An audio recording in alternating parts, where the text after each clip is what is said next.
Good morning, viewers. Today I'll be speaking about 4 or 5 books which I have read, but I found those books contents to be a little difficult to understand, a little difficult to grasp, difficult to evaluate, difficult to understand. And let me say a few things about these books. Not only these 4 or 5 books, there are other books which people buy and keep them in their almirahs for years to come and may never bother reading them again. There can be an array of reasons for this, and I'm going to discuss about some of those reasons about those 4 or 5 books, or at least about those 4 or 5 books down in the video. So the first book I'd like to speak about is 1984. 1984 is a book written by George Orwell, the person who has written Animal Farm. Animal Farm is a commentary on the social injustice, the social the atrocity, the political atrocities that communism brought with it. This book was written some 30 or 40 years before the downfall of the mighty USSR, and how true, how prophetic that book was.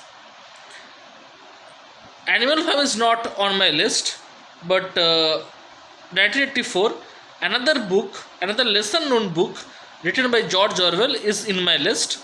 And this book speaks about a dystopian world where a certain party is ruling a country, and there are atrocities being committed, there are crimes being committed against the population of those world of that country, and there are people who are suffering in that country, people there who are being tortured mercilessly. The book discusses all that, but it is not any run of the mill political satire or political act.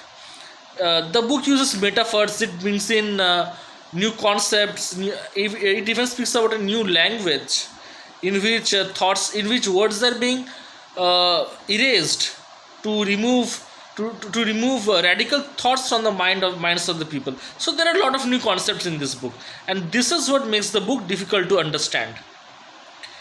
You may be reading the book, but you will not be able to visualize what you are reading. So this book is the reason this book is on my list. The next book I'd like to speak about is Communist Manifesto.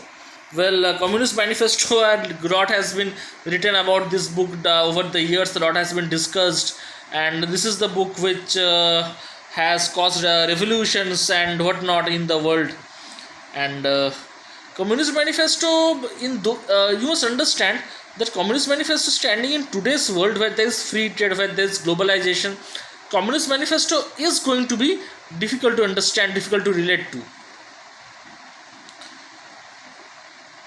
But Communist Manifesto in those days, it brought in groundbreaking ideas. It was a call. It was called for rebellion for the working class. A call to arms, and there are a lot of things discussed in this book. I am not going into the merits and demerits of the book, but just for the content of the book, the radical content of the book, you may like to go through this book. But it is not a book; it's a booklet actually. But I am not sure that whether you are going to like that book, and you may even be able to finish that book. It's a very small booklet, by the way. The next book on my list is Annihilation of Caste by B.R. Ambedkar, the father of our constitution. Well, according to some critics in the book Annihilation of Caste, Ambedkar did not annihilate caste. He destroyed the Hindu religion. And there was a announcement made by the central government a few days back regarding reservations. You may have heard about that announcement in the news, or may have even read it in the papers. And just to know what was in the mind of the person because of whom there are reservations in India today. The society is as it is today, and the reason there is so much debate about reservations. Just to know what was in the mind of that person, you may want to read, you may want to flip through the pages of Annihilation of Caste. So I've discussed 3 books: 1984, Communist Manifesto, and Annihilation of Caste. The next book I'd like to speak about is Midnight Children. Midnight Children is a book written by Salman Rushdie, And mind you, Salman Rushdie is famous for his book Satanic Verses, which has been banned in several countries, including India. And mind you, Midnight Children was also banned in India a few days after its release worldwide, because this book made some comments about Indira Gandhi, her son Sanjay Gandhi, and the Congress Party. But 1984 is very rich in literary content. That's what I must say. 1984 is very rich in literary content, and it won the Booker Award.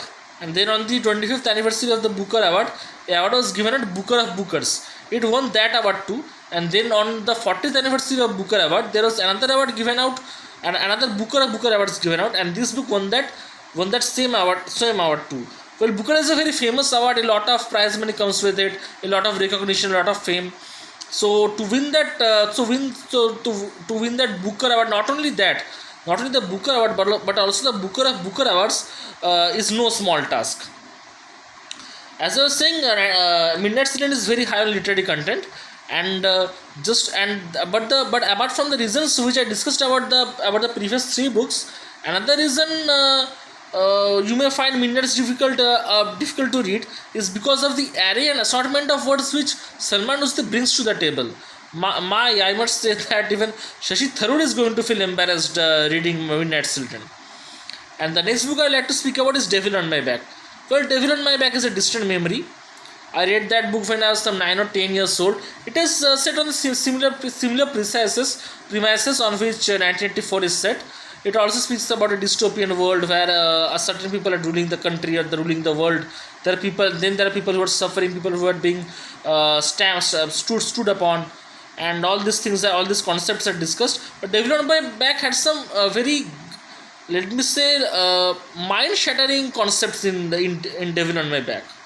And I have looked for Devil on My Back in bookstores, but I did not find Devil on My Back in any bookstore. I did not search for Devil on My Back on Amazon and Flipkart. Maybe I will search it someday, but I could not. But I did not find it Devil on My Back in any bookstore. And Devil on My Back is a very lesser known book. It is not so famous from those 4 books I discussed. So, concluding, I must say that you may have heard about Japanese sushi. They say Japanese sushi has an acquired taste. The more you eat it, the more you acclimatize yourself with those with that food. You start liking that food. It's an acquired taste. So maybe the same stands for these books, or books on similar lines, similar thoughts. Apart from these 5 books I discussed, they too are an acquired taste. The more you start reading, the more you start enjoying the process of thinking, and then imagining what you are reading, and thinking deep about the contents of the book you read. You may start enjoying these books, and may even, like as I was saying in the start of the video, you may stop keeping them in the almirah, and you may begin reading them too. Well, that's all for today. Please like, share and subscribe my channel. Thank you.